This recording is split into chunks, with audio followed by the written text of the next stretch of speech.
भैया जी, आपने मौलाना महमूद मदनी का एक स्टेटमेंट कोट किया। उन्होंने एक बात और कही, जमीयत उलेमा हिंद के जो मौलाना साहब थे भोपाल में, उन्होंने एक बात और कहा जिहाद पे भी, और वो सुप्रीम कोर्ट पे भी सवाल खड़ा कर रहे हैं। मैं उनसे स्पष्ट पूछना चाहता हूं, और जितने हमारे मुस्लिम भाई बहन हैं उनको भी ये मैं पूछना चाहता हूं और कहना चाहता हूं कि इन जैसे मौलानाओं के अनुसार सुप्रीम कोर्ट जो है बिका हुआ है, बेकार है। मिस इनके लिए जब वो अच्छे तौर पे काम करे तो सुभान अल्लाह, सुभान अल्लाह, और जब विपक्ष के तौर पे काम इनके अनुसार हो जाए तो लाहौर बिला कुवत।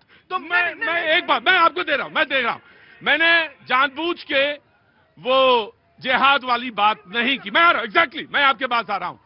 देखिए, जिहाद वहां लागू हो, जिहाद पे बात वहां पर हो जहां पर मुल्क में शरिया लागू हो, या शरिया की कोर्टें हो, या शरिया उस पे कानून पे लागू। यहां ना तो इस देश में ऐसा है, ये देश संविधान से चलता है, लिहाजा उस पर मैं आया ही नहीं जानबूझ कर, क्योंकि मेरे लिए वो अहमियत नहीं रखता ना इस मुल्क पे, क्योंकि इस मुल्क में एक आइन है, एक संविधान है, उसी पे बात हुई इसलिए। लेकिन सुप्रीम कोर्ट पे जो बात कही गई वो निश्चित तौर से बेहद संवेदनशील है। जी भैया जी, बेशक आपने उस विषय को नहीं लाया, क्योंकि हम सब के लिए संविधान सर्वप्रिय है, सुप्रीम कोर्ट सर्व, लेकिन वो विषय इसलिए आना सर जरूरी है क्योंकि कुछ राजनीतिक लोग, कुछ कथाकथित लोग के दोगले चेहरे इससे नकाब से हट जाता है। मैं इसलिए पूछ रहा हूं, आप क्या कह रहे हो सनाब अपने बैठक में कि जिहाद होना चाहिए, जिहाद जुल्म का परिचय है। अगर आपके ऊपर कोई प्रताड़ना है, अगर आप पीड़ित हैं, तो आप क्या गाड़ी में बम लेकर उड़ाने की बात करोगे?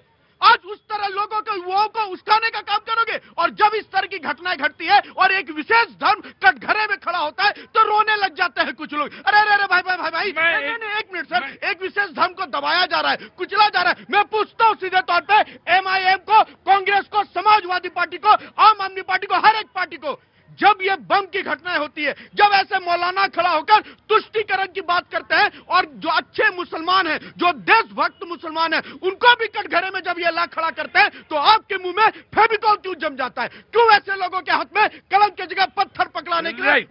राइट मैं आपकी बात से इस बात को आगे बढ़ाता हूं। कोई घटना होती है, लेकिन उस घटना से पूरी कौम को जोड़ देना, या उस पूरे प्रोफेशन को जोड़ देना कि ये डॉक्टर है, मैं नहीं मानता, उचित नहीं मानता, बिल्कुल नहीं उचित मानता। लेकिन हाँ, मैं बिल्कुल उचित, और मैं जो कह रहा हूं, जो मैं सोचता हूं, मैं खुल के बोलता हूं, मैं जो सोचता हूं मैं खुल के बोल रहा हूं।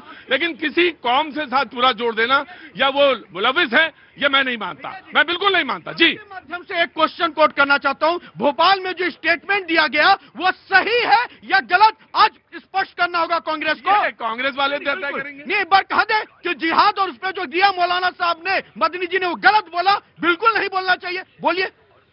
देखिए, पहली बात तो हम कांग्रेस पार्टी के रूप में इस देश के संविधान को सबसे सर्वोपरि मानते हैं, क्योंकि कांग्रेस को इस पे गर्व और फक्र है कि इस देश की आजादी के बाद इस संविधान को बनाने में कांग्रेस के हजारों सैकड़ों जो कार्यकर्ता थे, और कांग्रेस ने ही नेहरू जी की क़यादत में अंबेडकर साहब से संविधान बनवाया, तो हमारे लिए संविधान सर्वोपरि है। अगर कोई व्यक्ति ये बार बार, कभी एआईएम के लोग, कभी मदनी साहब जैसे लोग, आप ही की बी टीम है भारतीय जनता पार्टी की, जिनसे आप बयान दिलाते हो, फिर हिंदू मुस्लिम कराते हो, फिर हिंदुस्तान पाकिस्तान कराते हो, फिर मंदिर मस्जिद कराते हो। भैया, मुद्दा ये है कि देश में महंगाई क्यों है, देश में बेरोजगारी क्यों है, देश में इस वक्त मुश्किलात क्यों हैं, आज दिल्ली एनसीआर में प्रदूषण क्यों है। आज आप एसआईआर के पीछे छुपते हैं।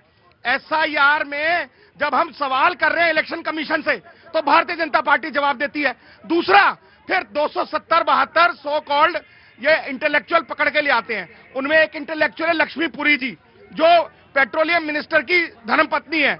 मैं पहले उनसे पूछना चाहूंगा, एक सवाल अपने पति से कर लेती कि पेट्रोल 100 रुपए क्यों पहुंच रहा है, इसको थोड़ा कम कर लीजिए।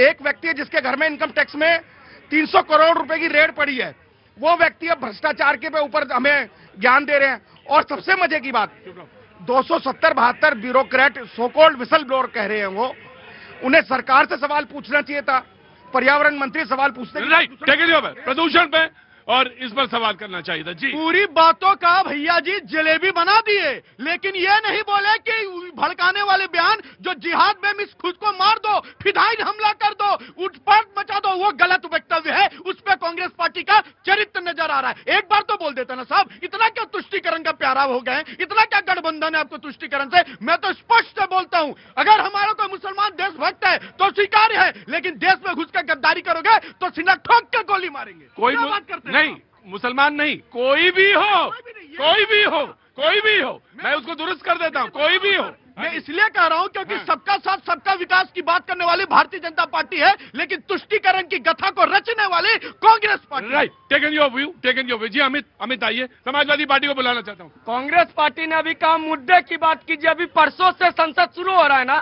कांग्रेस पार्टी ने नोटिस दिया क्या कि महंगाई पे बात होनी चाहिए? नहीं दिया है।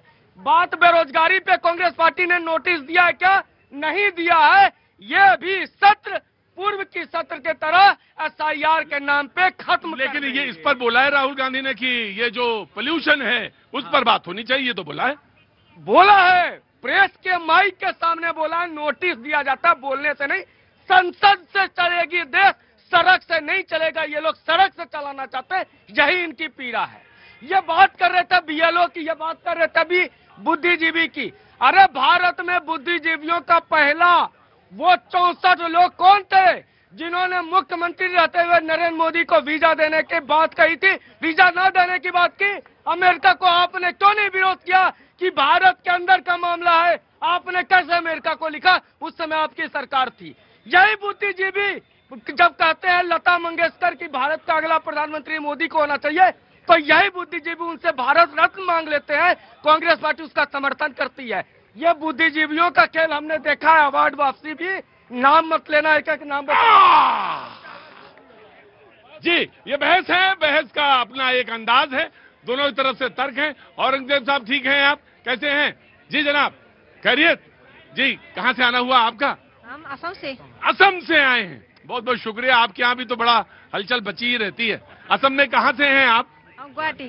गुवाहाटी से हैं, बहुत बहुत शुक्रिया, थैंक यू सो मच। कुछ कहना चाहती हैं? नहीं, नो थैंक्स। हाँ, बस देखना चाहती है, बहुत बढ़िया। कहाँ से हैं सर आप? ग्रेटर नोएडा। ग्रेटर नोएडा से हैं, नोएडा से हैं, बहुत बहुत शुक्रिया, थैंक यू सो मच। कुछ बोलना चाहते हैं? बिल्कुल। हाँ बोलिए।